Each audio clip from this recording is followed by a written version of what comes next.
One, two, three. Page 185. R. Verruus.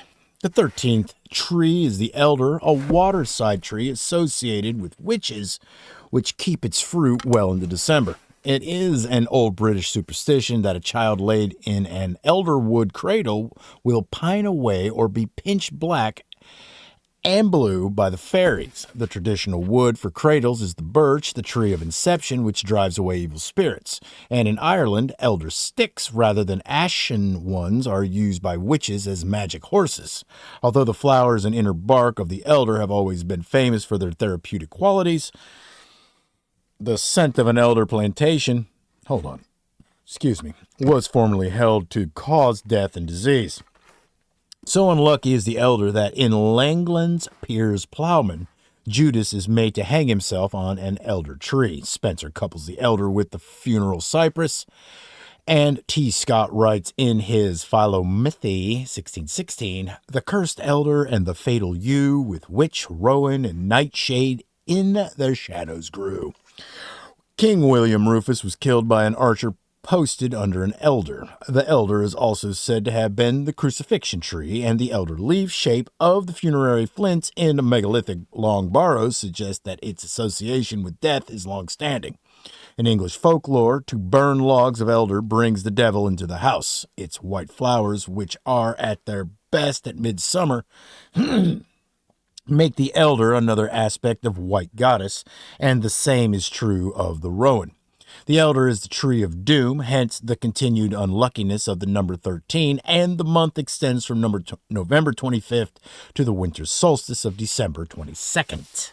But what of the extra day? It falls outside the 13th month year and is therefore not ruled by any of the trees. I'm assuming that its natural place is between the letter months of R and B in the day after the winter solstice, when the hours of daylight begin to lengthen again. In fact, about Christmas Eve, the birthday of the divine child. The RB radicals recall robar, the Latin for oak, in strength, and also the Celtic word robin. For at this point in the year, the British folklore, the robin redbreast, as the spirit of the new year, sets out with a birch rod to kill his predecessor, the goldcrest wren, the spirit of the old year, whom he finds hiding in ivy bush. Sir James Fraser has shown in his Golden Bow that the Christmas Eve folk custom of hunting the wren with birch rods, which still survives in Ireland and the Isle of Man, was at one time also practiced in Rome and ancient Greece, where the goldcrest was known as the Little King. That the goldcrest does frequent ivy bushes at Christmas time is ornithological fact. The robin is said to murder its father, which accounts for its red breast. There is a clear reference to the story of Gwyon's anger Kivendod, the king yid yim idu bum I arwindod. Concealed in the ivy bush I have been carried about. The wren boys of Ireland sometimes use a holly bush instead of an ivy bush, the holly being the tree of the Tanist who killed the oak king at midsummer. The wren is protected from injury at all other seasons of the year, and it is very unlucky to take its eggs. One of the Devonshire names for the wren is the Cuddy Vran, bronze sparrow, and in Ireland it was linked with bronze crow or raven as a prophetic bird. R.I. Best has edited a collection of wren and raven omens in Aaron the 8th, 1916. Brown, it has been shown, was Saturn. Perhaps the most ancient wren tradition is quoted by Pausanias in his description of Greece. He says that Triptolemus, the Eleusinian counterpart of Egyptian Osiris, was an Argive priest of mysteries named Trochilus, who fled from Argos to Attica when Agenor seized the city. Trochilus means wren, and it also means of the wheel, presumably because the wren is hunted when the wheel of the year has gone full circle. The connection of the wren with the wheel was retained until recently in Somersetshire. Swainson records in his Birds, 1885, it is customary on 12th day to carry about a wren termed the king, enclosed in a box with glass windows, surmounted by a wheel from which are appended various colored ribbons. A later version makes Triptolemus a son of Picus, the woodpecker, another prophetic bird, and thus identifies him with Pan or Faunus. Pausanias' story seems to refer to the explosion from Argos by Syrian invaders of the priesthood of Cronus, Bran, to whom the wren was sacred. As soon as one has mastered the elementary grammar and accidents of myth and built up a small vocabulary and learned to distinguish seasonal myths from historical and icontropic myths, one is surprised how close to the surface lie the explanations, lost since pre-Homeric times, of legends that are still religiously conserved as part of our European cultural inheritance. For example, the various legends of the halcyon or kingfisher, which, like the wren, is associated in Greek myth with the winter solstice. There were 14 halcyon days in every year, 7 of which fell before the winter solstice, 7 after. Peaceful days when the sea was smooth as a pond and the hen halcyon built a floating nest and hatched out her young. According to Plutarch and Aelian, she had another habit of carrying her dead mate on her back over the sea and mourning him with a peculiarly plaintive cry. The number 14 is a moon number, the numbers of the lucky first half of the month, so the legend, which has no foundation in natural history because the halcyon does not build a nest at all but lays its eggs in holes by the waterside, evidently refers to the birth of the new sacred king at the winter solstice, after his mother, the moon goddess, has conveyed the old king's corpse to a sepulchral island. Naturally, the winter solstice does not always coincide with the same phase of the moon, so every year must be understood as every great year, at the close of which solar and lunar time were roughly synchronized and the sacred king's term ended.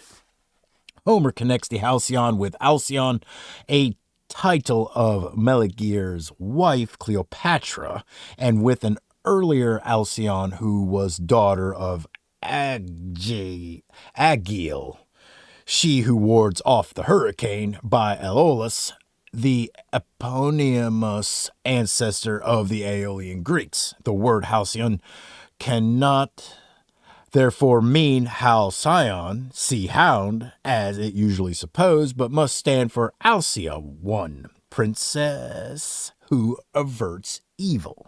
This derivation is confirmed by the fable told by Apollodorus and Hyginus and briefly mentioned by Homer of the earlier Alcyone, how she and her husband, Syrinx, Seamew, dared call themselves Hera and Zeus, and how the real Zeus punished them by drowning Syrinx, whereupon Alcyone also drowned herself.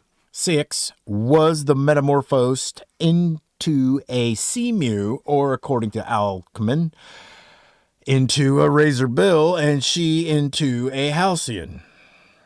The seamew part of the legend need not be pressed, though the bird, which has a very plaintive cry, is sacred to the sea goddess Aphrodite. The historical basis seems to be that late in the 2nd millennium BC, the Aeolians, who had agreed to worship the pre-Hellenic moon goddess as their divine ancestress and protectress, became tributary of the Achaeans and were forced to accept the Olympian religion. Pliny, who carefully describes the halcyon alleged nest, apparently the zoophyte called Halcyonium by Linnaeus, reports that the halcyon is rarely seen and then only at the winter and summer solstices and at the setting of the Pleiades. This proves her to have originally been a manifestation of the moon goddess who was worshipped at the 2 solstices as the goddess of alternatively life and death and death and life, and who early in November, when the Pleiades set, sent the sacred king his summons to death, as will be pointed out in chapter 12. Period. Still another Alcyone, daughter of Pleion, queen of sailing, by the oak. Hero Apis was the mystical leader of the 7 Pleiades. The helical rising of the Pleiades in May marked the beginning of the navigational year. Their setting marked its end when, as Pliny notices in a passage about the halcyon, a remarkably cold north wind blows. The circumstances of Ceyx's death show that the Aeolians who were famous sailors, gave the goddess the title Alcyone because, as sea goddess, she protected them from rocks and rough weather. For Zeus had wrecked him in defiance of Alcyon's powers by hurling lightning at the ship. The Halcyon continued for centuries to be credited with the magical power of allaying storms, and its body, when dried, was used as a talisman against Zeus's lightning, supposedly on the ground that where once it strikes, it will not strike again. I have twice, with an interval of many years, seen a halcyon skimming the surface of the same Mediterranean bay, on both occasions about midsummer when the sea was without a ripple. Its startlingly bright blue and white plumage made it an unforgettable symbol of the goddess of calm seas. The connection made by Homer between Meleager's wife Alcyone and the Halcyon is that when her mother Marpessa was carried off by Apollo from Idas the Argonaut, her beloved husband, she mourned him as bitterly as the earlier Alcyone had mourned Ceyx, and therefore gave her newborn daughter Cleopatra the surname Alcyone. This is nonsense. A priestess named Cleopatra, whom the original Meleager married, may well have been born the divine title Alcyone, but it is likely that Alcyone was called the daughter of Marpessa, the Snatcher, because Marpessa was the white goddess as the old sow who ruled midwinter, and because the halcyon days fall at midwinter. This would, incidentally, explain why Pliny recommended dried and pulverized halcyon nests as a wonderful cure for leprosy. Sow's milk was held to cause leprosy. The association of the white goddess with leprosy is given in detail in chapter 24. And Alcyone, as Marpessa's benignant daughter, would be immune against the infection. Apollo's rape of Marpessa at Messene, like his rape of Daphne, the bloody one at Delphi, are events in early Greek tribal history. Seizure of oracular shrines by the Achaean partisans. Yeah, I'm going to try it again. Seizure of oracular shrines by the Achaean partisans of Apollo. All right, that's it.